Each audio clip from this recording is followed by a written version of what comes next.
The existence of England, one of the most recognizable nations in modern history, is often taken for granted. Its story, frequently overshadowed by the formation of Great Britain and the United Kingdom, is one of turmoil, survival, and eventual unification. To understand how England came to be, we must delve into the depths of its ancient past, through centuries of migration, conflict, and consolidation. While England officially emerged as a unified kingdom by 927 AD, its creation was a long and arduous journey. It is a tale of tribes and invaders, of kings and warriors, of ambition and war, all contributing to the formation of the kingdom we now know as England. The beginning of England's story is tied to the fall of the Roman Empire. By the early 5th century, Roman power in Britain was crumbling. For nearly 400 years, the Romans had ruled the British Isles, bringing with them roads, infrastructure, governance, and military protection. However, as the Roman Empire was weakened by internal strife and external threats from Germanic tribes, it began withdrawing its legions from the farthest reaches of the empire. Britain, on the western edge of the Roman world, was one of the first to be abandoned. By 410 AD, Roman troops had fully withdrawn, leaving the native Britons to fend for themselves. With the Romans gone, the Britons faced new challenges. The northern tribes of the Picts and the Scots, long held at bay by Roman fortifications like Hadrian's Wall, began raiding the southern territories. To defend themselves, the Britons turned to mercenaries, specifically the anglo-saxon tribes from present-day northern Germany and southern Denmark. These tribes, including the Angles, Saxons, and Jutes, were initially invited as allies to help repel the Pictish and Scottish raiders. Gildas, a 6th century British monk, provides one of the earliest accounts of this Anglo-Saxon migration, describing how the Britons invited the barbarian peoples like wolves into their midst. However, the Anglo-Saxons soon turned on their hosts. Having realized the fertility and wealth of the land, they began to establish their own settlements, pushing the native Britons westward into what would become Wales, Cornwall, and Brittany. By the late 5th century, the Anglo-Saxon migration had transformed much of the British mainland. Over the next few centuries, these settlers divided the land into small, often warring kingdoms. The 7 most prominent were Essex, Kent, Sussex, Mercia, East Anglia, Northumbria, and Wessex, collectively known as the Heptarchy.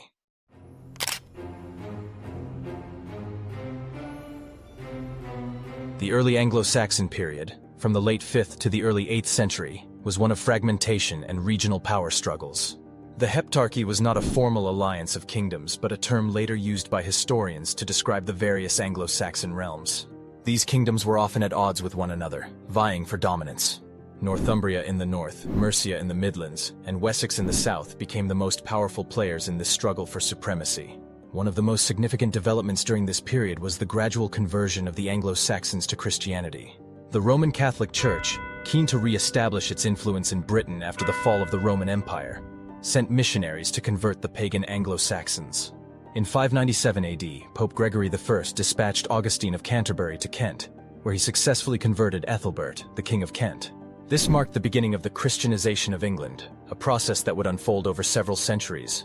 By the early 8th century, Christianity had spread to all of the Anglo-Saxon kingdoms, leading to the establishment of monasteries and the spread of learning and literacy. Despite this shared religious identity, the Anglo-Saxon kingdoms remained politically fragmented. The struggle for dominance was fierce, with kingdoms frequently clashing in battle. Mercia, under kings like Penda and Offa, rose to prominence in the 7th and 8th centuries, controlling much of southern and central England. Offa, in particular, is remembered for constructing Offa's Dyke, a massive earthwork that marked the boundary between Mercia and the Welsh kingdoms. Northumbria, meanwhile, reached its zenith under kings like Edwin and Oswald, who extended their influence across northern England and southern Scotland.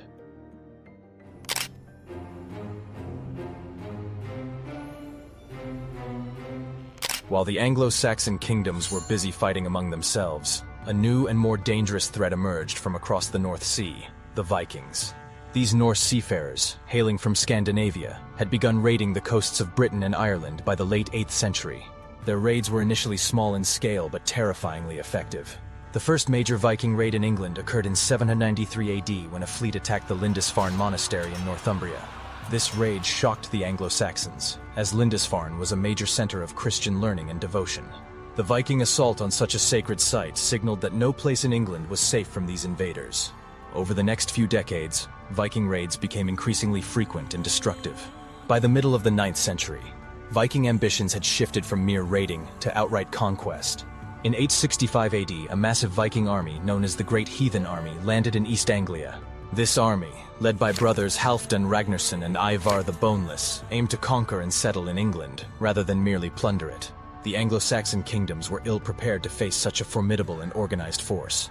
By 870, the Great Heathen Army had captured East Anglia, and in 874 they defeated Mercia, forcing its king into exile.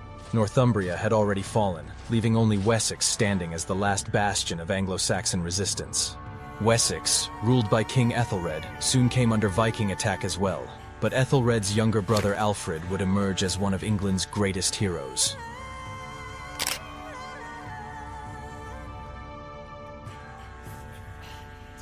In 871 AD, Alfred became King of Wessex following the death of his brother Ethelred. The situation was dire. The Vikings had already overrun much of England, and Wessex was their next target. Alfred's early reign was marked by a series of defeats. The Vikings, led by Guthrum, a powerful Danish warlord, had taken much of the kingdom, forcing Alfred to retreat into the marshes of Somerset. However, Alfred was not content to merely hide and wait. He regrouped his forces and launched a daring guerrilla campaign against the Vikings, harassing their supply lines and striking their camps. In 878 AD, Alfred emerged from hiding and gathered his forces for a final confrontation with Guthrum at the Battle of Edington. In a hard-fought battle, Alfred's army decisively defeated the Viking forces, forcing Guthrum to sue for peace. The Treaty of Wedmore followed, in which Guthrum agreed to convert to Christianity and withdrew to East Anglia, leaving Wessex in peace. However, the Vikings retained control over much of England, particularly the northern and eastern regions, which became known as the Danelaw, a region where Danish law and customs prevailed. Alfred's victory at Edington secured Wessex's independence, but he knew that the Viking threat was far from over. Over the next few decades, Alfred transformed Wessex into a military powerhouse. He reorganized the kingdom's defenses, building a network of fortified towns known as burhs, and creating a standing army. He also established a navy to counter the Viking longships. These reforms would prove crucial in the defense of Wessex and the eventual reconquest of England.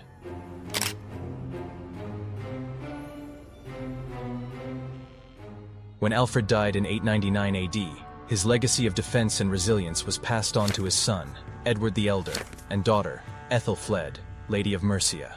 Together, they embarked on a series of campaigns aimed at reclaiming the lands lost to the Vikings in the Danelaw. Edward focused on expanding Wessex's control into eastern England, while Ethelfled led the defense and expansion of Mercia. By 917 AD, the Anglo-Saxon forces had made significant progress. Ethelfled captured Derby and Leicester, two major Viking strongholds, and extended her influence into York. Edward, meanwhile, conquered East Anglia and incorporated it into his kingdom. The combined efforts of Edward and Ethelfled effectively rolled back Viking control, and by the time of Ethelfled's death in 918 AD, the Anglo-Saxons had regained most of the territory that had been lost to the Vikings. Following Ethelfled's death, Edward moved quickly to consolidate power. Mercia, which had been semi-independent under Ethelfled's rule, was brought under Edward's direct control, uniting Wessex and Mercia under a single ruler for the first time. By 924 AD, Edward had secured the allegiance of the remaining Viking-held territories, paving the way for his son Aethelstan to complete the unification of England.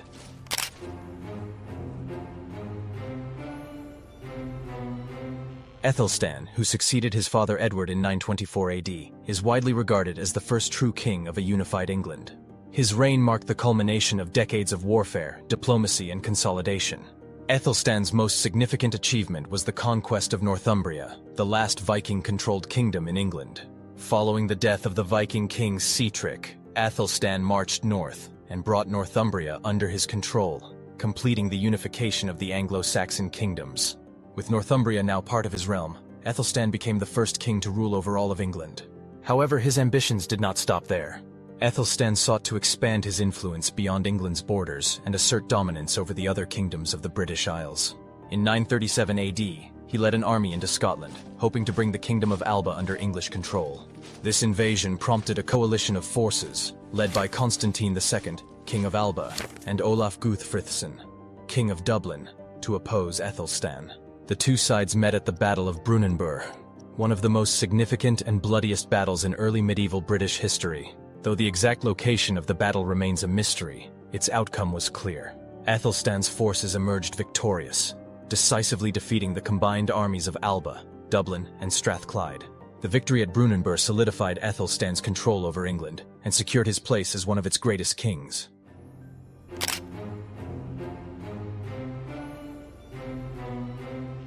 Despite Æthelstan's triumphs, the Viking threat was not fully extinguished. Following his death in 939 AD, England once again faced turmoil.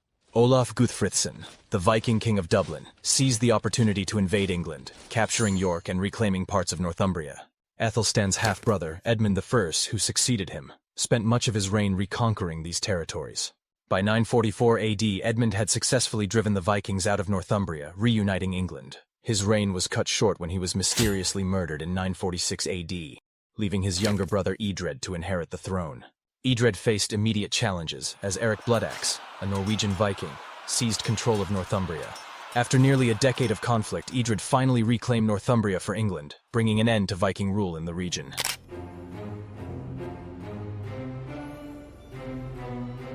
Following Edred's death, his nephew Edgar the Peaceful ascended to the throne in 959 AD. Edgar's reign marked a period of stability and consolidation, a stark contrast to the decades of warfare that had preceded it. Under Edgar, the Kingdom of England was finally able to enjoy a prolonged period of peace. Edgar's reign is notable for his efforts to integrate the various cultures and legal systems within England. He upheld many of the laws and customs from the Danelaw, ensuring that the Danish population within England was treated fairly, and helping to maintain harmony between the Anglo-Saxon and Danish communities. This policy of inclusion and fairness helped to solidify the unity of the kingdom, laying the foundations for a more cohesive and centralized English state. Edgar's nearly two-decade reign also saw the establishment of a strong monarchical authority. He maintained close ties with the Church, which played a key role in legitimizing his rule and promoting unity throughout the kingdom. His coronation in 973 AD at Bath is often seen as the symbolic moment when the English monarchy truly came into its own, with Edgar being recognized as the overlord of all the other kings of the British Isles, including those of Scotland and Wales.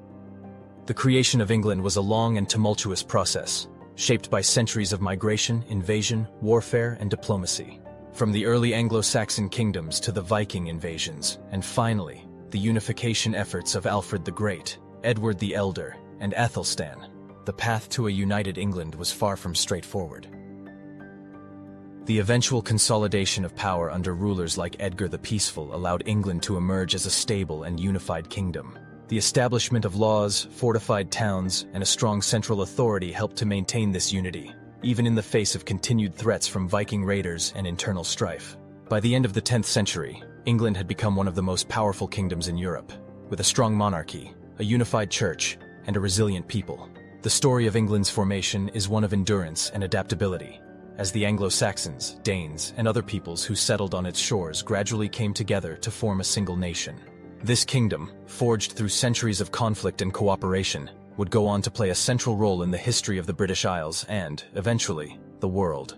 But its origins, rooted in the struggles of the Anglo-Saxons and the Viking Age, remain a crucial chapter in the broader narrative of medieval Europe, a testament to the resilience of a people determined to forge a lasting kingdom out of the chaos of the early Middle Ages.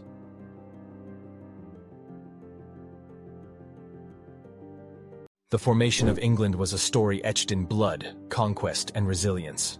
By the time the Anglo-Saxons had established the Kingdom of England, their grip on the land had been cemented after countless clashes and reconquests. But as history has shown time and again, just because you have built something doesn't mean you can hold on to it forever.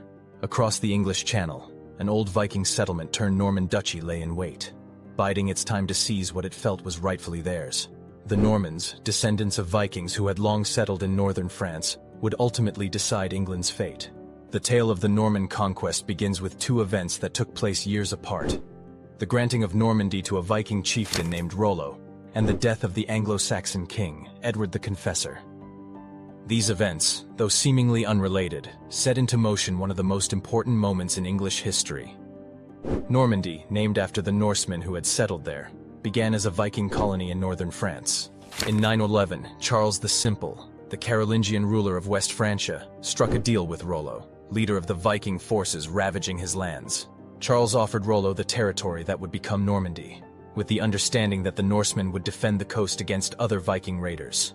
Rollo agreed, and over time the Norse invaders adopted the language, customs, and religion of the Frankish people.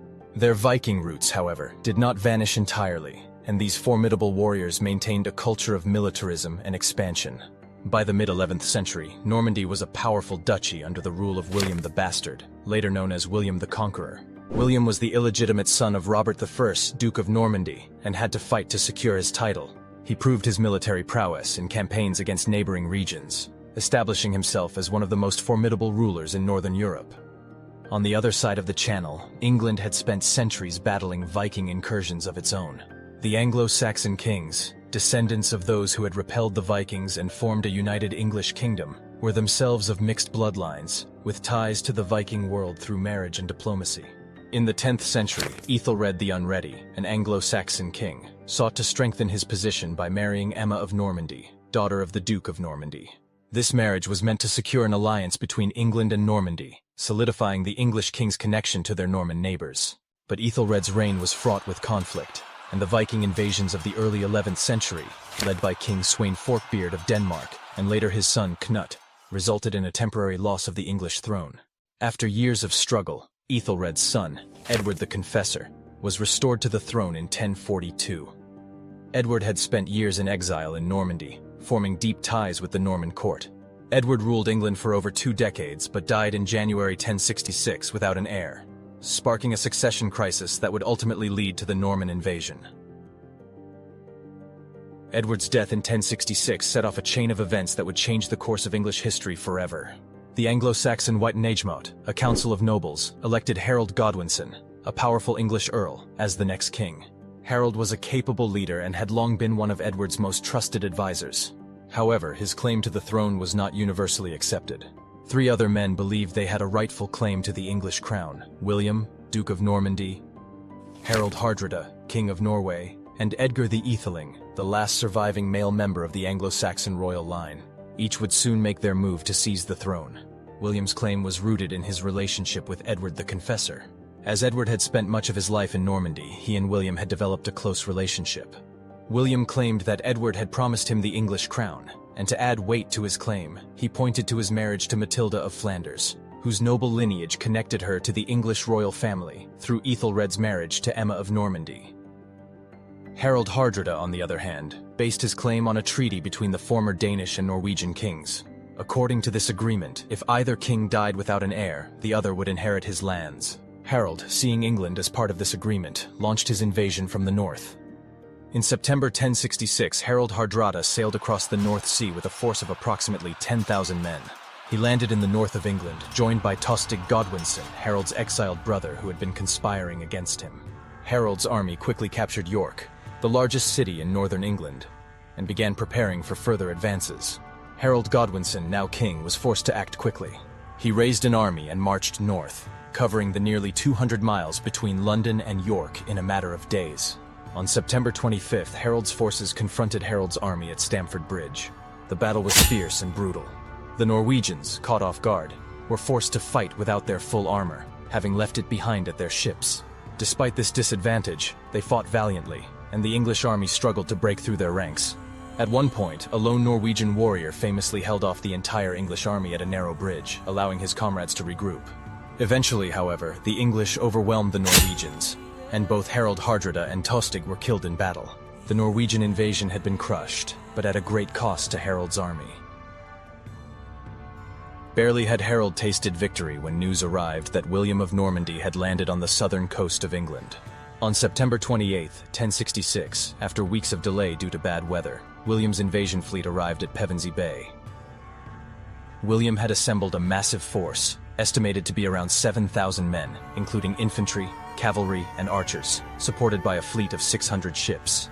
William's army began pillaging the surrounding countryside, drawing Harold south to confront him. Harold, determined to stop William before he could gain a foothold, made the fateful decision to march his army, already exhausted from the battle at Stamford Bridge, directly to meet the Normans. On October 14, 1066, the two armies met near Hastings at Senlac Hill.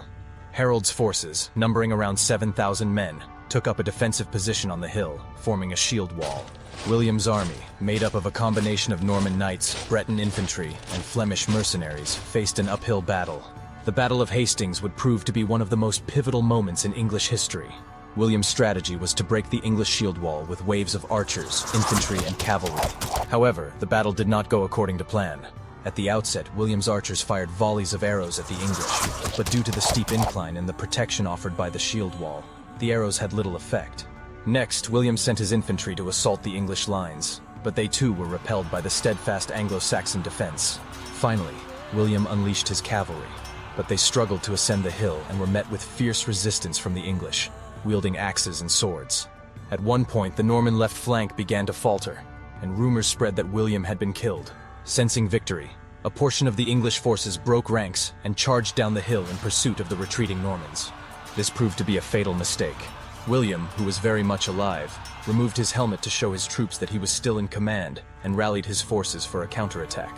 As the English soldiers who had broken ranks chased the fleeing Normans, William's cavalry turned and surrounded them, cutting them down.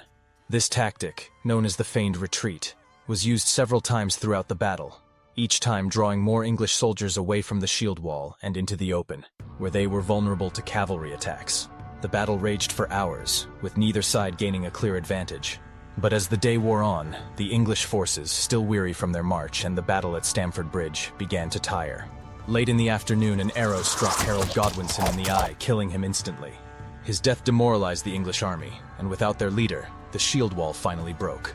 William's forces seized the opportunity, launching a final devastating assault that routed the remaining English forces. With Harold dead and his army defeated, William began his march towards London.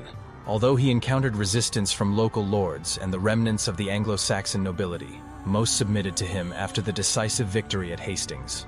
On Christmas Day, 1066, William was crowned King of England at Westminster Abbey, becoming known as William the Conqueror. However, William's conquest of England was far from complete. Over the next several years, he faced numerous rebellions, particularly in the north of England, where resistance to Norman rule was strongest. William responded with brutal campaigns of suppression, most notably the Harrying of the North, in which entire regions were devastated to quell resistance. Villages were burned, crops destroyed, and thousands of people were killed or left to starve. Despite these challenges, William managed to consolidate his power over England. He introduced a new aristocracy, replacing the Anglo-Saxon nobility with Norman lords loyal to him. The Norman conquest also brought about profound changes in English society, law, and culture. The feudal system was introduced, and the English language itself began to evolve as Norman French merged with Anglo-Saxon to form the basis of modern English. The Norman conquest of 1066 was a turning point in English history. It marked the end of Anglo-Saxon rule and the beginning of a new era under the Normans. William the Conqueror's victory at Hastings ensured that England would be ruled by a Norman elite for generations to come, reshaping the country's political, social, and cultural landscape. The impact of the conquest was felt not only in England, but throughout Europe. The Normans, already a powerful force in northern France, now controlled one of the most important kingdoms in Europe. This bolstered their influence in continental affairs, leading to further Norman expansion, including in southern Italy and the Holy Land during the Crusades. In England, the Norman conquest set the stage for centuries of conflict and integration between the Anglo-Saxon and Norman populations. Over time, the two groups would merge, creating a new English identity that blended elements of both cultures. But in 1066, none of this was certain. What was certain, however, was that William, Duke of Normandy, had accomplished what no one had done since the days of the Roman Empire. He had conquered England, and his legacy would endure for centuries. This victory at Hastings, despite its challenges and close calls, solidified William's place in history as William the Conqueror. The Norman conquest was not just the end of Anglo-Saxon England. It was the beginning of a new chapter in the history of Britain, one that would echo through the ages, shaping the future of a nation that would one day rule over vast territories across the globe.